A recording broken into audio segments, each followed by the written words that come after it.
اعوذ باللہ من الشیطان الرجیم بسم اللہ الرحمن الرحیم اللہم صلی علی محمد النبی الامی وعلی آلہ وسلم تسلیما۔ میں ہوں آفتاب اقبال اے ڈاٹ نیوز کے ساتھ۔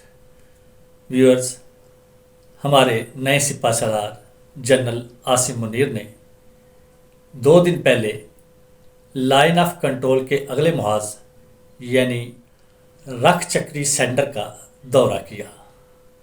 وہاں پہ آرمی چیف جتنے بھی ہمارے فوجی جوان تھے ان کے ساتھ گھل مل گئے اور ان کے ساتھ انہوں نے گفتگو کی، اور خاص طور پہ آرمی چیف نے LOC پر بھارت کو انتباہ کیا کہ جنگ مسلط کی تو نہ صرف وطن کا دفاع بلکہ لڑائی دشمن کے علاقے میں لے جائیں گے۔ یعنی جنرل عاصم منیر جو انہوں نے جو وہاں پہ بات کی وہ یہی بات ہے کہ جو پوری قوم کے دل کی آواز ہے کہ اگر بھارت نے کوئی مہم کی نہ صرف پاکستان کی ایک ایک چپے کا دفاع کیا جائے گا بلکہ یہ لڑائی ہاں لے جائی جائے گی، دشمن کے گھر تک لے کے جائی جائے گی، اور جن کو یہ پتہ ہے اس کا مطلب کیا ہے وہ بڑے اچھے طریقے سے جانتے ہیں۔ بھارت بڑی دیر سے کوئی نہ کوئی شرارت کرتا ہے اور دھمکیاں دیتا ہے، اس کا جواب ایسے ہی ممکن تھا۔ جنرل عاصم منیر نے یہ بھی کہا کہ جرت مند قوم کی حمایت پاک فوج کے ساتھ ہے، اور پوری قوم جو ہے پاکستان کی پوری قوم کسی بھی مہم جوئی میں پوری قوت کے ساتھ اپنے فوجی جوانوں کے ساتھ کھڑی ہے، اپنی پاک فوج کے ساتھ کھڑی ہے اور اس کا جواب دے گی۔ جنرل عاصم منیر نے یہ بالکل 100% ٹھیک بات کہی ہے کہ پوری پاکستانی قوم اپنی پاک فوج کے ساتھ ہر طریقے سے کھڑی ہے۔ جو اندرونی معاملے تھوڑے سے ہوتے ہیں وہ اور بات ہوتی ہے، لیکن جب بھارت جیسے مکار دشمن کی بات ہوتی ہے تو پوری قوم اپنی پاک فوج کے ساتھ سیسا پلائی ہوئی دیوار کے ساتھ کھڑی ہوتی ہے۔ اس لیے بھارت کو جو یہ چیز ہے نا اچھے طریقے سے سمجھ لینی چاہیے کہ اگر اس نے کوئی بھی ایسا کام کیا تو پھر وہ بچ کے نہیں جائے گا۔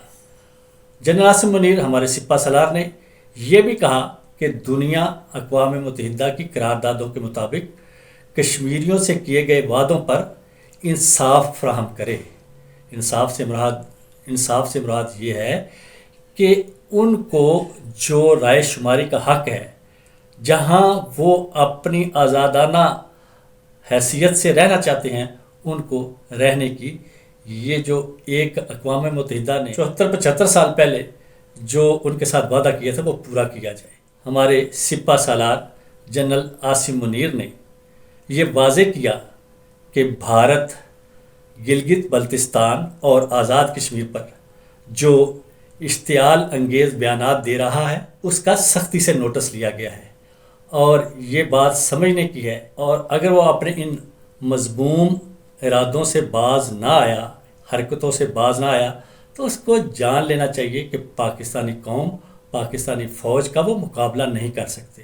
وہ ابھینندن کو بھول گئے ہیں کیا؟ ان کے ہیرو آپ دیکھ لیں ایسے ہی ہیں جو بہت ہی ڈرپوک اور نہ ان سے کچھ ہوتا ہے، لیکن وہ ان کے ہیرو ہیں، اور جب اس طرح کے ہیرو تو وہ کیا پاک فوج اور پاکستانی قوم کا مقابلہ کر سکتے ہیں؟ ISPR کی پریس ریلیز کے مطابق جنرل عاصم منیر جب رکھ چکری سیکٹر پہنچے تو کور کمانڈر راولپنڈی شاہد امتیاز نے ان کا استقبال کیا۔ سپاہ سالار ہمارے سپاہ سالار اپنے افسروں اور سپاہیوں کے ساتھ گھل مل گئے، اور ان کے ساتھ مل کے انہوں نے لائن آف کنٹرول کا پورا معائنہ بھی کیا۔ اس کے علاوہ فارمیشن اور جو تیاریاں ہیں وطن کے دفاع کے لیے ان کا بھی جائزہ لیا گیا۔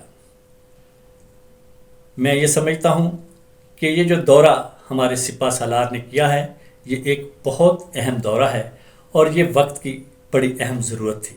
اس سے ایک مرتبہ پھر واضح پیغام چلا گیا بھارت کو کہ ہمارا جو بھی سپاہ سالار ہوگا وہ اپنے وطن، اور خاص طور پہ جب ہم آزاد کشمیر کی بات کرتے ہیں، گلگت بلتستان کی بات کرتے ہیں، تو پھر اس کی طرف کسی کو بھی میلی آنکھ سے دیکھنے کی اجازت نہیں ہوگی۔ آج ضرورت اس چیز کی ہے کہ ہم سب مل کر اپنے اس پاک فوج کے ساتھ قدم سے قدم ملا کے چلیں، اور بھارت کے جو ناپاک عزائم ہیں ان کا مقابلہ کیا جا سکے۔ پاکستانی قوم ہمیشہ اپنی پاک فوج سے محبت اور عقیدت رکھتی ہے اور وہ ہمیشہ اس کے ساتھ اپنی اس محبت اور عقیدت کا اظہار ہمیشہ کھلے عام کرتی رہی ہے۔ جنرل عاصم منیر کے اس دورے اور پاک فوج کی کمان سنبھالنے کے بعد یہ چیز اور کھل کر سامنے آ گئی ہے کہ ہم سب مل کر اپنے وطن کی مضبوطی اور اس کے دفاع کے لیے قدم سے قدم ملا کر چلیں گے۔ اب تک اتنا ہی۔ آفتاب اقبال کو اجازت دیجیے۔ اللہ نگہبان۔